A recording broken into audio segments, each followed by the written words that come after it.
네, 안녕하세요. 1월 6일 인사를 드립니다. 2012년 새해가 밝았습니다. 이 한 해 우리들은 희노애락 1년을 살아가면서 즐겁고 또 기쁘고 또 화가 나고 슬퍼하는 일들을 우리들이 경험하게 될 것입니다.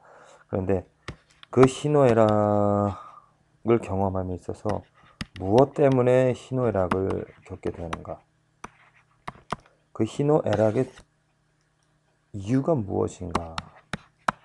만일 내가 나 중심, 내 중심의 삶을 살아갈 때 희노애락이 되어지는 것은 내 이유입니다. 내가 보기에 내게 유익한 것, 또 내게 좋은 것, 또 내게 기쁜 일이 있으면 희노애락을, 슬픈 일이 있으면 슬퍼하면서 희노애락을 갖게 되어집니다. 화를 내는 것도 내가 마음에 안 들기 때문에 화가 내 뜻대로 안 되어지기 때문에 화를 내게 되어지죠. 이 내 중심으로 희노애락을 겪게 되어지는 삶은 거듭나지 못한 그냥 보통 사람의 삶이 되어지겠죠. 거듭난 사람, 하나님의 자녀가 된 성도, 구원받은 크리스찬의 삶에서 희노애락의 기준점이 되어지는 것은 무엇이냐면 바로 하나님입니다. 하나님의 뜻 때문에 하나님이 원하시는 것 때문에 기뻐하고요. 그것이 이루어지기 때문에 또 하나님의 뜻이 이루어지지 않기 때문에 분노를 하게 되어집니다. 다윗의 예를 보십시오. 다윗은 골리앗, 비록 그가 그 크기가 크고 아주 놀랍고 모든 사람이 정말 어른들 당연히 그 골리앗과 싸워야 될 그 사울, 장수들, 그 장군들 골리앗이 앞에 서서 그 하나님의 이름을 욕되게 망령되이 부름에도 불구하고 그 장군들은 그 어른들은 무서워서 벌벌벌 떨었습니다. 숨었습니다. 감히 나가지를 못하였습니다. 왜? 자기가 보기에 자기의 생명이 먼저이고 자기의 삶이 먼저 앞섰기 때문에 그들은 자기의 주관에 의하여서 자기 뜻에 의하여서 무서움에 떨었던 것이죠. 그런데 다윗, 그 어린 소년 다윗은 그 골리앗 앞에 당당하게 맞서 싸우고자 했습니다. 왜냐? 자기 생명, 자기 뜻이 먼저가 아니라 하나님의 이름이 중요했기 때문이죠. 하나님의 이름이 망령되이 그 골리앗의 입에서 나오는 것을 보고 듣고 가만히 있을 수가 없었습니다. 화가 났습니다. 분노하였습니다. 그래서 자기가 어리다라는 것을 생각지 않고 오직 하나님의 이름을 세워놓고자 하나님의 군대인 이스라엘 백성들에게 승리를 주고자 하나님의 이름을 온전히 세우고자 당당히 맞서서 싸우겠다고 했던 것이죠. 그런 다윗에게 하나님께서는 축복해 주시고 그와 함께 하셔서 돌 하나로 그 거대한 장군을 물리칠 수가 있었던 것입니다. 그렇습니다. 내가 1년 동안 살아가면서 느낄 수 있는 희노애락, 기쁘고 즐겁고 슬퍼하며 혹은 즐거워하는 그 모든 일들의 기준점이 무엇 때문에 내가 슬퍼하는가, 무엇 때문에 내가 화를 내는가.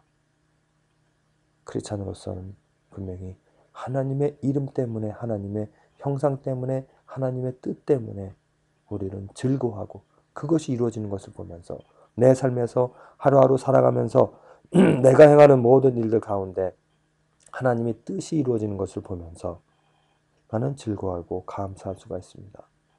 또한 하나님의 뜻이 아닌 더럽고 추악한 인간의 죄악들, 또 예수님의 이름, 하나님의 이름이 망령되이 외쳐지고 또 회방을 받는 그것들을 보면서 분노하면서 그것을 고쳐나가고자 하는 그러한 삶이, 그러한 한 해가 우리들에게 되어줘야 될 것입니다. 하나님께서 우리들에게 이 한 해가 그래서 소망이 되어지는 이유는 무엇이냐면 그러한 뜻을, 그러한 하나님의 기준에 맞서서 하나님의 이름 때문에 슬퍼하고 즐거워하며 또 그것을 하나님의 뜻을 이루어서 살아가고자 하는 그 삶이 축복되고 위로가 되어질 수 있는 것은 하나님께서 이 1년을 하나님께서 그 이름을 위하여서 스스로 열심히 일하시기 때문입니다. 창세기 6장 노아의 심판, 물의 심판, 홍수의 심판이 기록되어져 있습니다. 왜 하나님께서 물로 홍수를 통하여서 세상을 심판하시고자 하셨는가? 세상을 왜 하나님께서 심판하셨는가? 그 이유가 여기 있습니다. 때에 온 땅이 하나님 앞에 폐괴하여 강포가 땅에 충만한지라. 땅에 뭐가 충만하다라고요? 강포, 더러움이, 죄악이 세상에 충만한 것입니다. 우리들은 기억합니다. 창세기 1장에 하나님께서 사람을 만드시고 하나님의 형상대로 하나님의 형상을 따라 사람을 만드시고 하나님께서 원하신 것이 무엇이냐면 그들에게 말했던 것이 중요한 것이 하나님의 형상입니다. 이 형상을 쫓아 만드시고 그들에게 명령하신 것이 무엇이냐면 충만하라였었습니다. 정복하라. 그리고 그 뜻으로 다스리라 하셨습니다. 당연히 이 세상은 하나님의 형상으로 사람에 의하여 충만되어지고 정복되어지고 다스려져야 되는데 지금 세상을 보십시오. 하나님이 지금 홍수로 심판하시겠다는 그 세상에는 강포가 하나님의 성품이 아닌 형상이 아닌 죄악들이 땅에 충만하였습니다. 하나님이 보신즉 땅이 폐괴하였으니 이는 땅에서 모든 혈육 있는 자의 행위가 폐괴함이었더라 악함이었다라는 것이죠. 하나님이 노아에게 이르시되 모두 혈육 있는 자의 강포가 땅에 가득함으로 그 끝날이 내 앞에 이르렀으니 내가 그들을 땅과 함께 멸하리라. 강포가 땅에 가득함으로 그들을 멸하시겠다라고 하셨습니다. 하나님께서는 어떻게 하셨습니까? 분명한 분노, 진노를 가지시고 하나님의 형상, 하나님의 영광, 하나님의 선이, 성품이 땅에 가득하지 않은 그 세상을 노아의 가족만을 남겨두고 다 불로 심판하셨습니다.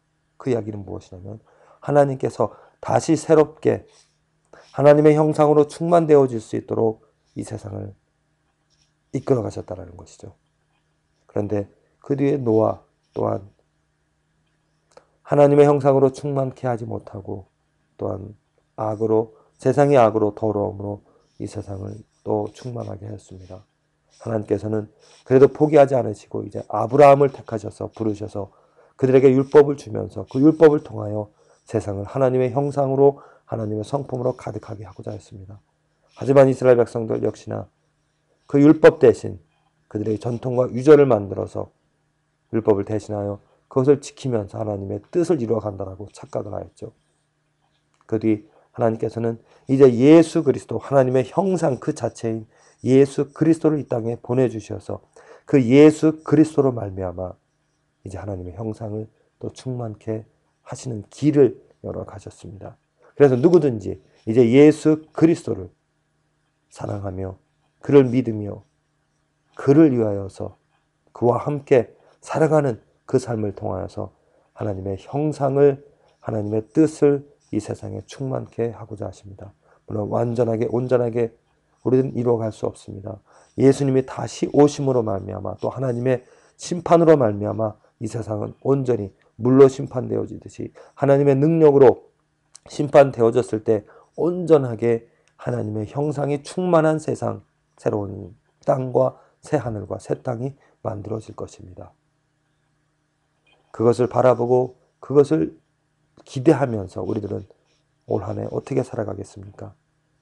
하나님의 형상이 나의 삶에 가득해지고 하나님의 형상이 충만되어지는 우리들의 삶이 되어지기를 간절히 기도하면서 바라면서 이루면서 살아가야 할 줄로 믿습니다.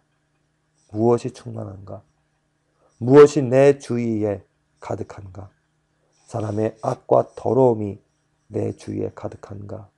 아니면 하나님의 형상, 하나님의 아름다움, 하나님의 성품이 선하고 올바르고 그 사랑과 희락과 화평, 그런 하나님의 것들이 충만해지고 있는가? 하나님께서는 분명히 예수 그리스도를 땅에 보내주시고 또 성령님을 우리에게 주심으로 하나님의 형상이 충만되어질 수 있는 길을 열어주셨습니다. 우리들은 그 하나님의 부름과 하나님의 일하심에 동조를 하고 동의를 하고 하나님께 우리는 마음을 열고 드림으로 하나님의 형상이 충만되어지는, 그 하나님의 형상이 충만되어지는 것 때문에 기뻐하고 하나님의 형상이 충만되어지지 못하는 것 때문에 분노하면서 우리들은 하나님의 뜻을 내 삶에 이루어 주시옵소서. 하나님의 뜻이 내 가정에, 하나님의 뜻이 내 교회, 내 삶에, 내 직장에, 내 삶의 주위에 충만케 하여 주시옵소서. 이러한 간절한 바람을 가지고 뜻을 주시는 대로 뜻을 이루어가는, 충만케 하는 저와 여러분들의 오늘 하루가 되어지기를 간절히 기도를 드립니다.